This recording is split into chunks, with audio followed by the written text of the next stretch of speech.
स्वागत है आपको एक बार फिर से मेरे YouTube चैनल पर। तो आज क्लास 10 के गणित प्रश्नावली 9.1 में आज हम लोग सीखेंगे प्रश्न नंबर 7 से लेकर के आगे के सभी प्रश्नों को हल करके बताया जाएगा।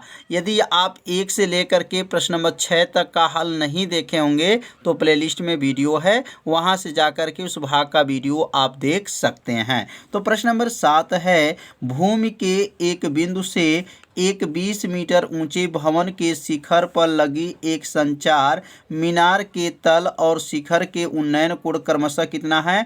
45 अंश है और क्या है? 60 अंश है। मीनार की ऊंचाई ज्ञात कीजिए। तो ध्यान दीजिए, यहाँ लिखा गया भूमि के एक बिंदु, तो मतलब यहाँ भूमि हो गया, यह भूमि हो गया। भूमि से एक बिंदु से 20 मीटर ऊंचे, एक 20 मीटर ऊंचा जो है यहाँ से लेकर के यहाँ तक जो है कितने मीटर ऊंचे है? 20 मीटर ऊंचे भवन के शिखर। अब यहाँ ये शिखर है, भवन का क्या है? शिखर। शिखर पर लगी एक संचार, अब देखिए शिखर पर लगी एक संचार मीनार के तल और शिखर, यहाँ पर एक संचार भी लगा है। संचार जैसे जो टावर होते हैं, इस छत के ऊपर जो है टावर भी लगा है। अब इनके शिखर का जो उन्नयन कोण है, मैंने यहाँ से जब यहाँ ताका गया है तो यहाँ पर कितने अंश का कोण बन गया है? 45 अंश का कोण बन गया है। और यहाँ से यहाँ ताका गया है तो कितने अंश का कोण बन रहा है? 60 अंश का कोण बन जा रहा है। कितने अंश का? 60 अंश का कोण बनता है। तो बताना मीनार की ऊंचाई ज्ञात कीजिए। तो यह जो मीनार, जो संचार मीनार, इसकी ऊंचाई पूछा जा रहा है, तो इसकी ऊंचाई क्या है? यच है। और यहाँ से इसकी ऊंचाई क्या है? 20 मीटर है। कितना मीटर? 20 मीटर है। तो यह बताना है कि इसकी ऊंचाई, जो ये मीनार बना हुआ है या संचार मीनार है, इसकी ऊंचाई कितनी है? तो इसकी ऊंचाई को क्या मान लेंगे? एच है। और यहाँ पे त्रिभुज का नाम लिखेंगे, यहाँ पे हो जाएगा ए हो जाएगा, यहाँ पे लिखेंगे बी हो जाएगा, यहाँ पे लिखेंगे सी हो जाएगा, यहाँ पे लिखेंगे डी। और यहाँ से जो कोण बना है, ध्यान दीजिएगा, यह जो छोटा वाला त्रिभुज जो देख रहे हैं वो 45 अंश का कोण बना है और बड़ा वाला जो त्रिभुज बना है वह 60 अंश का कोण बन रहा है। तो लिख लेंगे यहाँ पर माना मीनार की ऊंचाई यच है। माना मीनार की ऊंचाई क्या है? यच है। मीनार की ऊंचाई जो है क्या है? यच है। अब ये त्रिभुज जो है बारी बारी से प्रयोग करेंगे। छोटा त्रिभुज का प्रयोग करेंगे, एक बार बड़ा त्रिभुज का प्रयोग करेंगे। तो अब छोटा त्रिभुज का नाम क्या है? त्रिभुज ए है, बी है, सी है। तो लिखेंगे त्रिभुज ए बी सी में, त्रिभुज ए बी सी में हम लोग प्रयोग करेंगे। तो टेन थीटा का सूत्र क्या होता है? तो टेन थीटा बराबर जानते होंगे क्या होता है? लंब बटा क्या होता है? आधार होता है।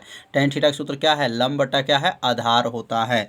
अब यहाँ पे जो लिखेंगे टेन थीटा, आप देखेंगे थीटा मतलब कितने अंश का कोण इसमें बन रहा है। तो इसमें देखेंगे कितने अंश का कोण बन रहा है। तो यहाँ पर जो छोटे त्रिभुज बना है, ये छोटे त्रिभुज में जो कोण बना है वह 45 अंश का कोण बना है। कितने अंश का? 45 अंश का कोण बना है। तो थीटा जब 45 हो जाएगा, लंब, ये छोटा त्रिभुज में लंब कितना है? तो लंब जो है 20 हो जाएगा।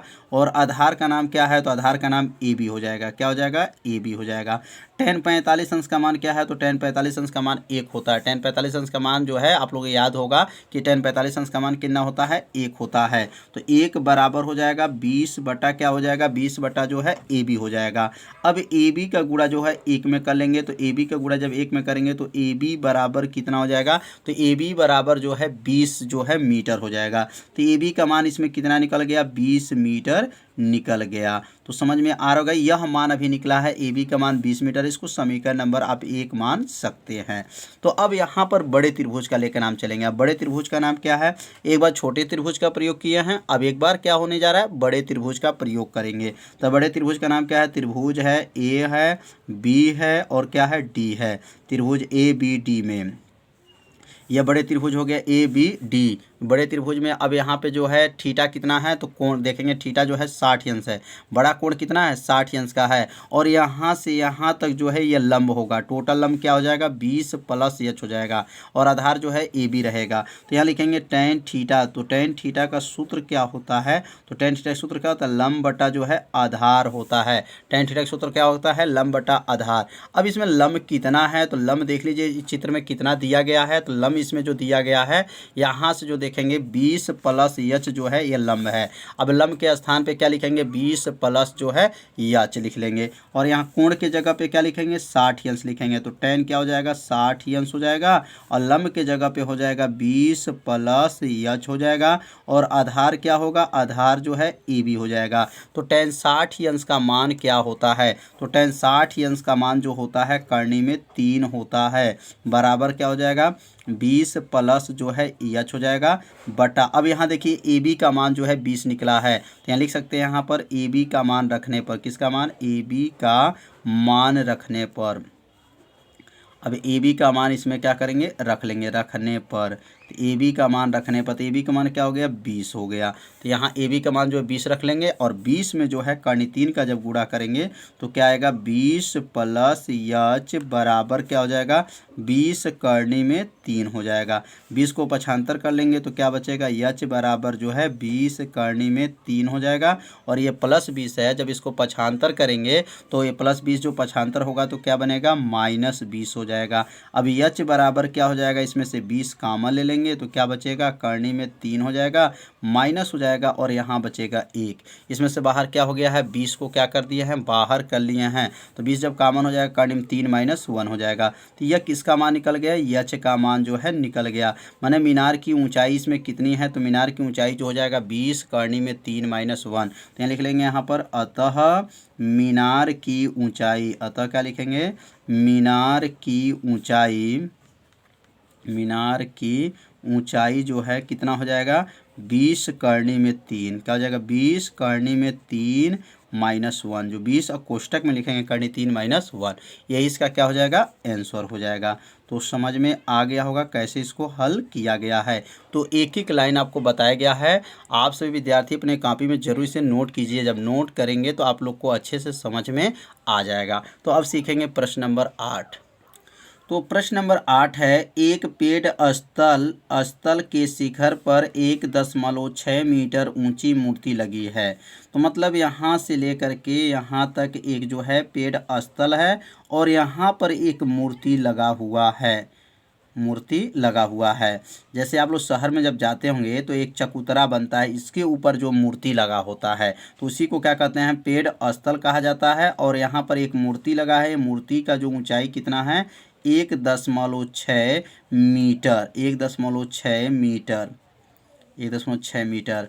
तो समझ में आ रहा होगा कि जो एक पेड़स्थल होता है और उसके ऊपर जो एक मूर्ति रखा गया है और मूर्ति की ऊंचाई कितना दिया गया है 1.6 मीटर ऊंची जो है मूर्ति लगी हुई है। भूमि के एक बिंदु से मूर्ति के शिखर का उन्नयन कोण कितना है 60 अंश है और उसी बिंदु से पेड़स्थल के शिखर का उन्नयन कोण कितना है 45 अंश है। तो अब ध्यान दीजिए, अब ये मूर्ति का ये शिखर है, यह मूर्ति के शिखर से एक बार कोण बनाना है, एक बार पेड़ स्थल के शिखर, यह शिखर किसका है तो पेड़ स्थल का है और यह किसका है तो यह जो है मूर्ति का है। तो यहाँ से जो ये कोण बन रहा है 45 अंश का कोण बन रहा है, कितने अंश का कोण बन रहा है 45 अंश का यह कोण बन रहा है। अब उसी बिंदु से जो है यहाँ से इसको देखा जाएगा तो कितने अंश का कोण बन रहा है, तो यह कोण जो है टोटल 60 अंश का बन रहा है। कितना हो रहा है 60 अंश का कोण बन रहा है। तो 60 अंश का कोण बन रहा है तो कह रहा है कि इसमें पेड़ स्थल की ऊंचाई ज्ञात कीजिए। तो यहाँ से लेकर के इसकी ऊंचाई पूछ रहा है तो इसकी ऊंचाई क्या मान लेंगे एच, इसकी ऊंचाई क्या है एच हो जाएगा। तो अब यहाँ पे लिख लेंगे नाम, त्रिभुज का नाम क्या होगा ए हो जाएगा, इसका नाम बी हो जाएगा, इसका नाम सी हो जाएगा, इसका नाम डी हो जाएगा। अब ये प्रश्न नंबर 7 में क्या था, नीचे वाला ये मान दिया था, ऊपर का मान पूछा जा रहा था। इसमें ऊपर का मान दिया है और इसमें नीचे का मान इसमें पूछा जा रहा है। तो यहाँ लिख लेंगे माना पेड़ स्थल की ऊंचाई, माना पेड़ जो स्थल है उसकी ऊंचाई क्या है, माना पेड़ स्थल की जो ऊंचाई है वह क्या है एच है, उसकी ऊंचाई क्या मान लेंगे एच है। अब यहाँ पर त्रिभुज जो है पहले छोटा त्रिभुज का प्रयोग करेंगे, उसके बाद से जो है बड़े त्रिभुज का प्रयोग करेंगे। तो त्रिभुज, छोटा त्रिभुज का नाम क्या है, त्रिभुज है ए बी सी में, त्रिभुज ए बी सी में। अब ये छोटे त्रिभुज का प्रयोग करेंगे और यहाँ लिखेंगे tan थीटा। तो tan थीटा का सूत्र क्या होता है, लंब बटा आधार होता है। और यहाँ लिखेंगे tan थीटा के सामने क्या लिखेंगे 45 अंश रखेंगे, बराबर लंब कितना इसमें है तो एच है और आधार का नाम क्या है तो आधार जो है ए बी है, आधार क्या है ए बी है। टेन ये थीटा का मान क्या रखा है 45 अंश रख दिया है। लंब जो है यच है और आधार जो है ए बी है। टेन 45 अंश का मान क्या होता है 1 होता है। यच बटा क्या हो जाएगा ए बी हो जाएगा। अब ए बी में जब गुणा करेंगे तो क्या बन जाएगा ए बी बराबर जो है यच हो जाएगा। ए बी बराबर क्या हो गया यच हो गया। ये बन जाएगा समीकरण नंबर 1। मतलब ए बी कितने के बराबर हो गया तो ए बी जो है यच के बराबर हो गया है। अब ये बड़े त्रिभुज का प्रयोग करेंगे तो त्रिभुज का बड़े त्रिभुज का नाम क्या होगा ए बी डी। त्रिभुज लिखेंगे ए बी डी में, त्रिभुज ए बी डी में।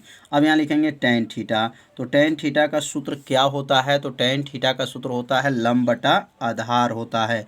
लंब बटा का हो जाएगा आधार और यहाँ टेन हो जाएगा और थीटा का मान इसमें कितने अंश दिया है तो 60 अंश का कोण बन रहा है। अब लंब बताइए इसमें लंब कितना होगा तो लंब जो है यहाँ से लेकर के यहाँ तक जो है ये लंब है। लंब की ऊंचाई क्या हो जाएगा यच प्लस 1.6। टोटल जो है पेड़ स्थल की ऊंचाई और जो है मंदिर की ऊंचाई टोटल जो है ऊंचाई कितना हो जाएगा यच प्लस 1.6। तो ये टोटल जो है बड़े त्रिभुज का ये क्या हो गया लंब हो गया। और आधार इसमें क्या है तो आधार का मान जो है ए बी है। आधार का मान क्या है ए बी है। टेन 60 अंश का मान क्या होता है तो करनी में जो है 3 होता है बराबर हो गया। यच हो जाएगा प्लस हो जाएगा 1.6 हो जाएगा बट्टा में जो है यहाँ ए बी कितने के बराबर है तो ए बी जो है यच के जो है बराबर है। तो यहाँ लिख सकते हैं समीकरण 1 का मान रखने पर किसका मान समीकरण जो है 1 का मान जो निकला है समीकरण 1 का मान रखने पर। अब यहाँ मान रख लेंगे। मान रखने पर किसका मान रखेंगे समीकरण 1 का मान। और समीकरण 1 में किसका मान निकला है तो ए बी का मान निकला है। और ए बी कितने के बराबर है तो यच के बराबर है। अब यच में गुणा कर लेंगे करनी 3 से तो कितना हो जाएगा करनी में 3 यच बराबर हो जाएगा और यहाँ का हो जाएगा यच प्लस 1.6 हो जाएगा। अब यहाँ पे क्या करेंगे यच को पक्षांतर कर देंगे तो यच ये प्लस से पक्षांतर कर देंगे तो माइनस हो जाएगा। करनी में 3 यच माइनस यच बराबर 1.6 हो जाएगा। अब यच वाला यच के पास हो गया। अब इसमें से दोनों में से ध्यान से देखिए कामन क्या ले सकते हैं तो इसमें से कामन जो है यच कामन जब ले लेंगे तो अंदर क्या बचेगा करनी में 3 बचेगा माइनस हो जाएगा 1। इसमें से यच को क्या किए हैं बाहर कर लिए हैं बराबर क्या हो गया 1.6 हो जाएगा। तो यच बराबर क्या हो जाएगा 1.6 बटा हो जाएगा करनी में जो है 3 -1 हो जाएगा। तो समझ में आ रहा होगा करनी 3 -1 कहाँ से आ गया तो यह जो है इंटू है जब नीचे जाएगा तो ये क्या बन जाता है भाग बन जाता है। अब यहाँ पे ध्यान देंगे। अब यहाँ पे जो है करनी 3 -1 जो देखिए माइनस है। जब माइनस रहता है तो जब इसका परिमेयकारी गुणक करते हैं तो प्लस से ऊपर नीचे गुणा होता है किसे प्लस से। तो यहाँ गुणा कर लेंगे गुणे कर लेंगे और किससे गुणा करेंगे करनी 3 + 1 से और नीचे किससे गुणा होगा करनी 3 + 1 से। जब माइनस रहता है तो प्लस से गुणा करते हैं और प्लस रहता है तो माइनस से गुणा करते हैं याद रखिएगा। अब यहाँ यच बराबर क्या हो जाएगा तो यहाँ लिखेंगे यच बराबर जो हो गया। अब ये 1.6 का गुणा जो गुणा करेंगे तो 1.6 कोष्टक में क्या होगा करनी में 3 + 1 हो जाएगा पूरे का बट्टा हो जाएगा। और ध्यान से देखिए ये सूत्र बन गया। ये सूत्र कौन सा बना एक कोष्टक में a - b दूसरे कोष्टक में a + b। तो सूत्र आप लोग जानते होंगे एक कोष्टक में a - b रहता है दूसरे कोष्टक में अगर a + b रहता है तो फार्मूला होता है a² होता है -b² होता है। तो ये फार्मूला आप लोग को याद भी होगा कि एक कोष्टक में a - b दूसरे कोष्टक में a + b a² माइनस क्या होता है b² होता है। तो यहाँ पर इसको a कहेंगे a - b दूसरे कोष्टक में इसको कहेंगे a + b। तो a के स्थान पे क्या दिया गया है करनी में 3 दिया गया है और b के स्थान पे क्या दिया गया है 1 दिया गया है। तो इसी सूत्र में क्या करेंगे इसको रख लेंगे। तो ये सूत्र सामने लिख भी लीजिएगा कि यहाँ कौन से फार्मूला यहाँ पे लागू हो रहा है। तो एक कोष्टक में a - b दूसरे कोष्टक में a + b a का वर्ग माइनस b का वर्ग। तो a का वर्ग मतलब करनी में 3 का वर्ग हो जाएगा माइनस हो जाएगा और 1 का यहाँ पर वर्ग हो जाएगा। अब यच बराबर क्या हो जाएगा 1.6 हो जाएगा। कोष्टक में क्या होगा करनी में 3 + 1 हो जाएगा बट्टा हो गया। वर्ग से करनी हटा दीजिए 3 - 1 हो जाएगा। तो यच बराबर ध्यान दीजिए यहाँ वर्ग से इसका करनी क्या किया है हटा दिए हैं। वर्ग से करनी क्या होता है हट जाता है। अब 3 में से जब 1 को घटा देंगे तो क्या आएगा 1.6 हो जाएगा। कोष्टक में क्या होगा करनी में 3 + 1 हो जाएगा बट्टा हो जाएगा और 3 में से 1 जाएगा तो 2 हो जाएगा। क्या हो जाएगा 3 में से 1 जाएगा तो 2 हो जाएगा। 2 से जो है 1.6 को भाग कर देंगे तो क्या आ जाएगा 2 × 8 = 16 मतलब 0.8 कोष्टक में क्या हो जाएगा, करनी में 3 + 1। तो यह जो इसकी जो ऊंचाई आ गया, यह किसकी ऊंचाई है, पेड़ स्थल की यह ऊंचाई आ गया। नीचे अतः लिख देंगे, अतः पेड़ स्थल की जो ऊंचाई है, अतः लिख लेंगे यहाँ पर, अतः पेड़ स्थल जो है, पेड़ स्थल की ऊंचाई, पेड़ स्थल की ऊंचाई कितनी आ जाएगा, इसकी ऊंचाई कितना आ गया, 0.8 कोष्टक में करनी में 3 + 1 मीटर हो जाएगा। तो समझ में आ गया और कैसे इसको हल किया गया। तो आप सभी विद्यार्थी इसे अपने कॉपी में ज़रूर नोट कर लीजिए। यदि आपको समझ में नहीं आया होगा तो वीडियो को एक बार और देखिएगा, जिससे आपको अच्छे से समझ में आ जाएगा। तो इस भाग में प्रश्न नंबर 7 और प्रश्न नंबर 8 बताया गया। तो अगले भाग में प्रश्न नंबर 9 से लेकर के आगे के सभी प्रश्नों को हल करके बताया जाएगा। तो आज का वीडियो कैसा था, आप सभी विद्यार्थी जरूर कमेंट कर दीजिए, वीडियो को लाइक कर दीजिए और चैनल पर यदि आप पहली बार आए होंगे तो चैनल को सब्सक्राइब और घंटी दबाना मत भूलिए, क्योंकि यह लाइव क्लास आपके लिए ही चलाया जा रहा है। तो मिलते हैं अब अगले भाग में, तब तक के लिए सभी विद्यार्थियों को नमस्कार।